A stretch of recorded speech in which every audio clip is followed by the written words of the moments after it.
Hari keberapa nih? Kabinet baru ya? Ya? 5 ya? 5. 5 ya? Ada yang berangkat kan kemarin kan? Pelatihan. Oh ya, naik Hercules. Iya lagi. Satu Hercules doang. Satu Hercules doang, yang tendanya glamping itu. Iya. Mewah. Bapak ya? Wah gila. Kayaknya itu pelonco deh. Atau ospek lah. Hah? Ospek ya. Buat anak baru. Oh gitu. Sambil nostalgia ya. Kata lo Iya. dulu latihan militer gitu kan. Belum kan? Menang masa lalu. Tapi banyak banget nih isi pesawatnya. Gendut. Wah parah deh. Menurut lo gimana sebanyak itu? Ya mau gimana? Oke lah. Gue sih nggak setuju. Eh? Menurut gue sih itu nggak masuk akal. Wah kita mainin aja yuk. Ayo, kita bahas kali ya. Halo, gue Ikram. Gua Dipta. Mari kita bahas soal kabinet gemuk di flip side. Oke.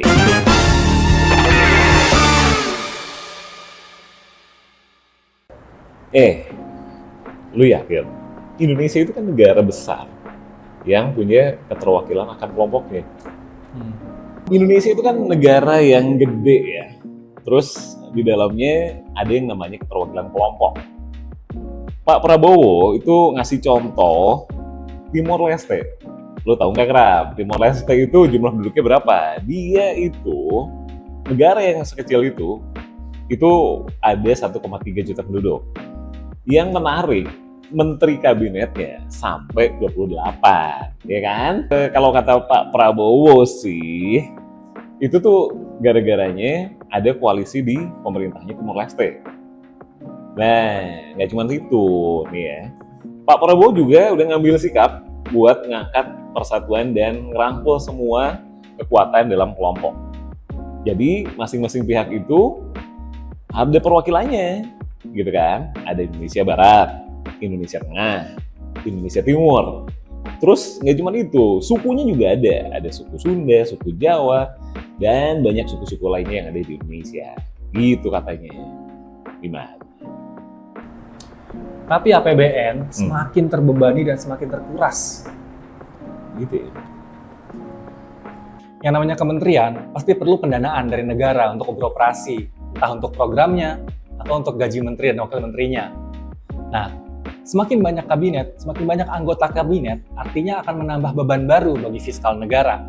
Ini kerjaannya PR-nya Sri Mulyani nih.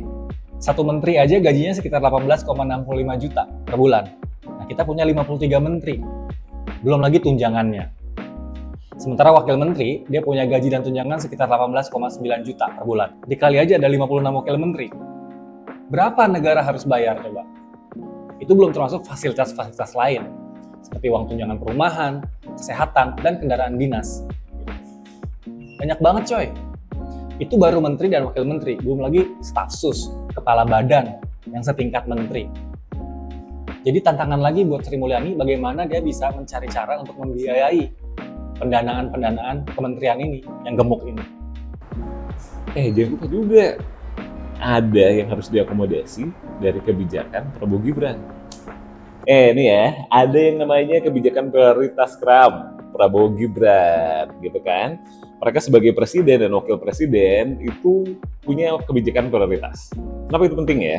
Karena sejumlah lembaga yang ada di dalamnya itu masih dianggap belum bisa mengakomodasi kebijakan prioritas Prabowo Gibran. Contohnya, kebijakan yang kontroversial alias makan siang gratis. Susu gratis juga yang sampai waktu itu sempat diganti sama susu ikan. Itu tuh perlu diurus oleh lembaga yang kredibel dan pastinya paham soal gizi. Jadinya setiap presiden atau setiap pemerintahan itu pasti punya skala keperluan prioritas yang beda-beda. Nah, terus Sri Mulyani itu bakal punya 3 wakil menteri.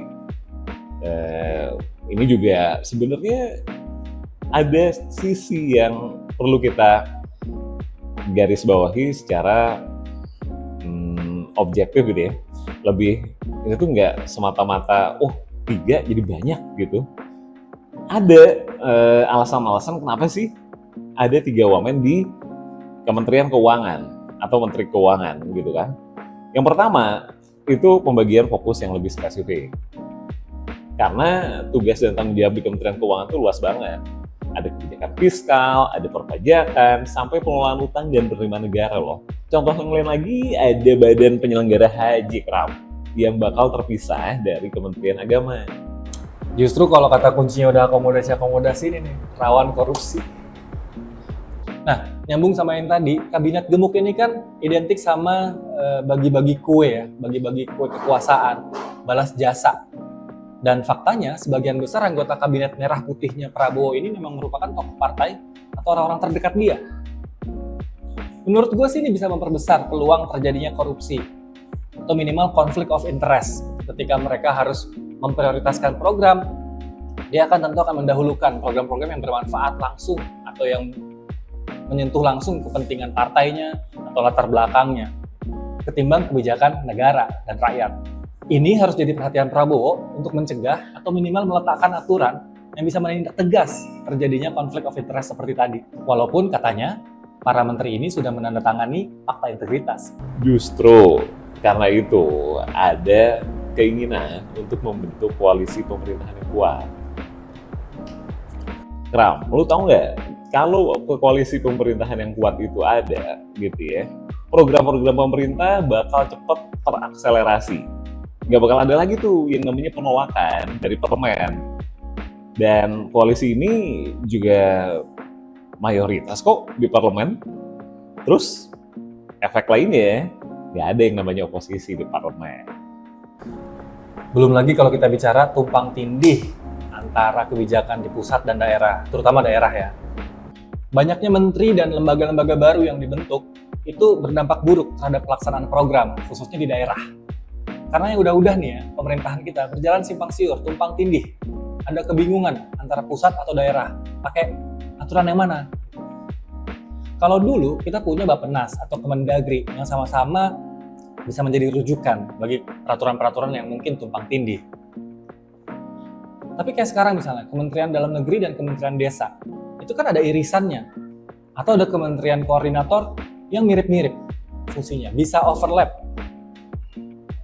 Dari sini koordinasinya akan sulit, dan daerah juga akan bisa kebingungan. Tapi jangan lupa, ada yang namanya hak prerogatif presiden. Negara ini kan negara yang berlandaskan undang-undang, ya kan? Namanya konstitusi, itu boleh-boleh aja. DPR itu udah ngesahin revisi undang-undang Kementerian Negara, ya. Jadi undang-undang dari kacamata itu aja kita udah bisa lihat. Kalau presiden terpilih nanti bisa nentuin berapa aja jumlah nomenklatur kementerian di kabinetnya. Jadi secara aturan atau regulasi ini nggak ada yang salah. Mau segemuk apapun, no problem at all. Oke, tapi bagaimana Prabowo dan Gibran memastikan pengawasan berjalannya kabinet? Karena jumlahnya yang banyak, 53 menteri dan 56 wakil menteri, belum lagi kepala-kepala badan dan staf-staf khusus yang setingkat menteri, ini pasti presiden akan sulit dalam mengawasi kinerja para anak buahnya ini. Evaluasi, keberhasilan, kegagalan, pasti juga jadi lebih kompleks ya. Katanya sih awal-awal mau dievaluasi dulu 6 bulan. Tapi belum 6 bulan udah ada yang blunder tuh. Tapi ini bagian dari proses akselerasi pertumbuhan ekonomi. Pertumbuhan ekonomi itu harus diakselerasi. Gimana kalau enggak? Contoh nih, ada yang namanya pemisahan Kementerian Koperasi dan UKM. Pelaku UMKM sekarang ini udah ada lebih dari 60 juta. Dan itu menyerap lapangan kerja sampai 90%. Itulah kenapa harus ada kementerian khusus yang menangani isu UMKM. Nggak cuma itu, koperasi sekarang juga punya isu krusial loh. Dia perlu dukungan. Oke, yang penting pemerintah sadar bahwa ini akan berdampak negatif pada citranya. Prabowo bilang dalam pidato pertamanya sebagai presiden, kita harus mendahulukan rakyat, kita bekerja untuk rakyat, pemimpin bukan bekerja untuk pemimpin. Tapi faktanya ketika dia bikin kabinet segini besar, itu citra pemerintah langsung jelek. Karena balas budi, balas jasa, sudah ada kesan bahwa pemerintah itu mendahulukan kepentingan elit-elit ketimbang pelayanan publik. Hal ini bisa berdampak buruk pada citra pemerintah di masyarakat yang mengharapkan kabinet yang ramping dan bisa berjalan efektif. Gimana menurut Stansers? Flip Or side?